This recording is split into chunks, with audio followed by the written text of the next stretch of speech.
हे दोस्तों, आज मैं आपको बताऊंगा एक की रीजन क्यों कुछ ही लोग बहुत अमीर बन पाते हैं और क्यों ज्यादातर लोग गरीब या फिर मिडिल क्लास रह जाते हैं। रॉबर्ट नाम का एक लड़का था जिसके दो बाप थे।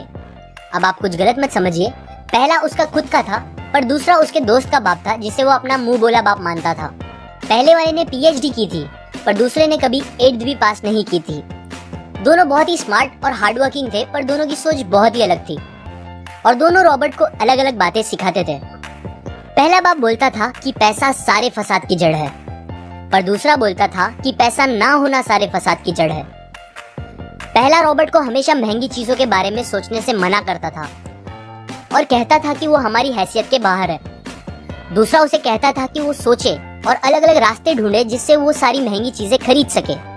ये करने से उसका दिमाग तेज होगा और नए आइडियाज भी मिलेंगे। पहला उसे कहता खूब मेहनत कर, अच्छे से पढ़ लिख ताकि तुझे बड़ी कंपनी में नौकरी लगे और तू बड़ा इंसान बन पाए। दूसरा कहता था तू खूब पढ़ मेहनत कर पर खुद की कंपनी खोल ताकि तू खूब सारी नौकरियां लोगों को दे पाए। रॉबर्ट के पास एक एडवांटेज था, उसने अपने दोनों बापों को अपनी अलग अलग सोच के साथ बढ़ते और उनकी तरक्की देखी। उसने अपना दिमाग लगाया और अपने दूसरे बाप की बातें मानी और फॉलो की, जो कि बाद में मायामी फ्लोरिडा का सबसे अमीर इंसान बना और उसकी सिखाई बातों से उसने खुद करोड़ों कमाए, जबकि उसका पहला बाप जिंदगी भर गरीब रह गया। सबसे इम्पोर्टेंट बातों में से एक बात जो रॉबर्ट ने अपने अमीर बाप से सीखी वो थी फाइनेंशियल लिटरेसी, जिसका मतलब है एसेट्स और लायबिलिटीज के बीच का डिफरेंस जानना। अब आप गौर से सुनिए, ये नॉर्मल कॉमर्स में सिखाए गए मीनिंग से थोड़ा अलग है। रॉबर्ट ने काफी इजी शब्दों में उसका मीनिंग बताया है, जो कि कुछ ऐसा है। एसेट्स कोई भी वो चीज होती है जो आपको पैसे बना के दे या फिर आपके जेब में पैसे डाले, और लायबिलिटीज वो चीजें होती है जो आपके जेब से पैसे ले ले या आपके पैसे खत्म करे।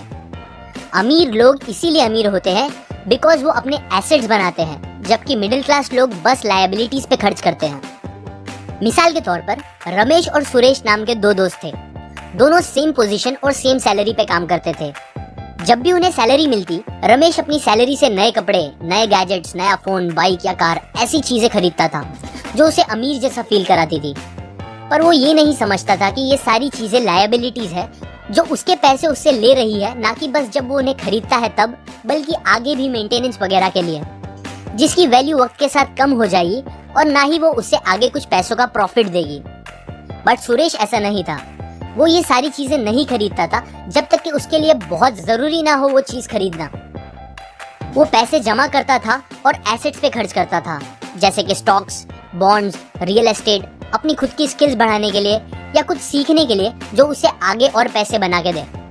2 साल बाद सुरेश करोड़पति बन गया, जबकि रमेश वैसे का वैसा अपनी कम सैलरी को कोसता रह गया और कहता था कम सैलरी उसके मिडिल क्लास होने का रीजन है।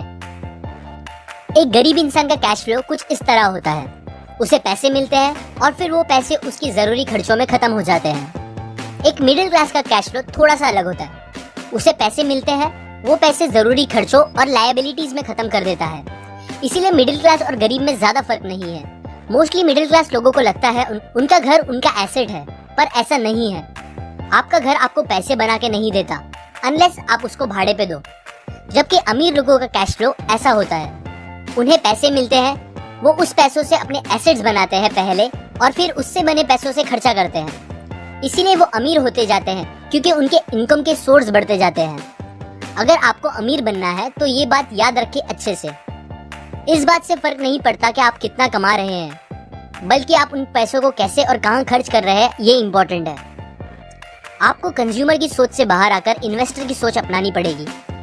लोग कंप्लेन करते हैं उनकी खराब कंडीशन का रीजन उनकी कम सैलरी है और सैलरी बढ़ेगी तो वो आराम से रहेंगे, पर प्रॉब्लम ये है कि इनकम बढ़ने के बाद लोगों के खर्चे ज्यादा बढ़ जाते हैं, क्योंकि ज्यादा पैसे ज्यादा अच्छी चीजें खरीदने पे मजबूर करता है, जैसे कि एक बेहतर फोन, कार, घर, जो कि सब फिर से बस लायबिलिटीज है जो आपको कभी अमीर बनने नहीं देगी। ये बातें मैंने रॉबर्ट कियोसाकी की book rich dad poor dad से पढ़ी है, जो वो पहली बुक थी जिसने मेरी सोच चेंज की और बेहतर बनाई।